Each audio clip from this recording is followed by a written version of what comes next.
अभी जो social media पर घटनाक्रम गुजरा है उसे देखकर एक बात जरूर साबित हो गई है कि रटने वाले तोतों की कीमत आज भी उतनी ही है जितनी पहले हुआ करती थी। धार्मिक दृष्टिकोण से करोड़ों में और सामाजिक दृष्टिकोण से 2 कौड़ी की। आप भले ही धर्म का लेप लगाकर खूब फूल मालाएं पहनाओ, लेकिन समाज के लिए इनका योगदान शून्य ही रहने वाला है, क्योंकि अब ना ही मंत्रों से खाना आता है और ना ही शत्रुओं को हराया जा सकता है।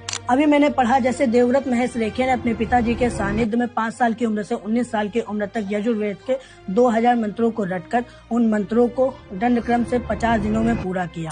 ऐसा ही 200 साल पहले वेद मूर्ति नारायण शास्त्री देव ने भी किया था और इससे पहले भी 2 लोगों ने किया था इस क्रम को। और बहुत सारी रिसर्च करने के बाद मुझे पता चला कि ये सभी लोग पृथ्वी पर एक गुरुकुल में शिक्षण का कार्य करते हुए चले गए। इनमें से कोई भी आइंस्टाइन, ओपेनहाइमर और अब्दुल कलाम नहीं बन पाया। और अभी जिस तरह से हमारे देश के प्रधानमंत्री से लेकर उत्तर प्रदेश के मुख्यमंत्री तक धर्म प्रचारक बनकर देवव्रत महेश रेखे को सम्मान देने में लगे हैं, ऐसा इन्होंने कभी भी किसी भी कला, खेल या फिर विज्ञान के क्षेत्र में काम करने वाले व्यक्ति को नहीं दिया होगा। और आप सभी लोगों को लग रहा होगा क्या ही बड़ा काम किया होगा। हिंदू हैं, हिंदुत्व को बढ़ावा देने के लिए ये काम कर रहे हैं, लेकिन नहीं, ये काम करना चाहिए किसी मठ में बैठकर, ना कि सीएम या पीएम की कुर्सी पर बैठकर।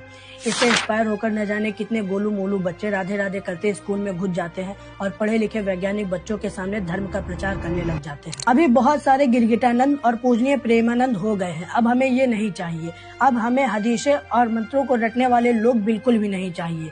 अब हमें वैज्ञानिकों की जरूरत है, क्योंकि अब हमें सड़कों पर काम करते ह्यूमनॉइड रोबोट चाहिए। चाइना की तरह बॉर्डर रक्षा करने वाले रोबोट चाहिए। हमें हर जगह टेक्नोलॉजी चाहिए, क्योंकि अब मंत्रों के जाप से देश नहीं चलते मित्र।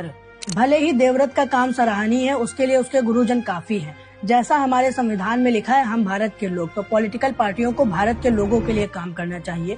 देवव्रत को गुरुकुल में और उसके समाज में सम्मान मिले, बहुत अच्छी बात है। किंतु अगर हम वेदों को रटने वाले मॉडल को देश का रोल मॉडल बनाएंगे तो 2047 तक हम विश्व गुरु तो नहीं बल्कि वेद गुरु बनकर रह जाएंगे। तो हमारे देश का रोल मॉडल देवव्रत महेश रेखे या अभिनव अरोरा जैसे लोग नहीं बल्कि पूजा पाल होंगी, जिन्होंने 12बंकी में धूल रहित थ्रेसर मशीन का मॉडल बनाया और जापान गई। इसके अलावा हेमेश चदलवादा, मैदान त्रिवेदी, सुहानी चौहान, आनंद सिंह, विनेशा उमाशंकर, ये वो लोग हैं जिन्होंने विज्ञान में महारत हासिल करके रखी है।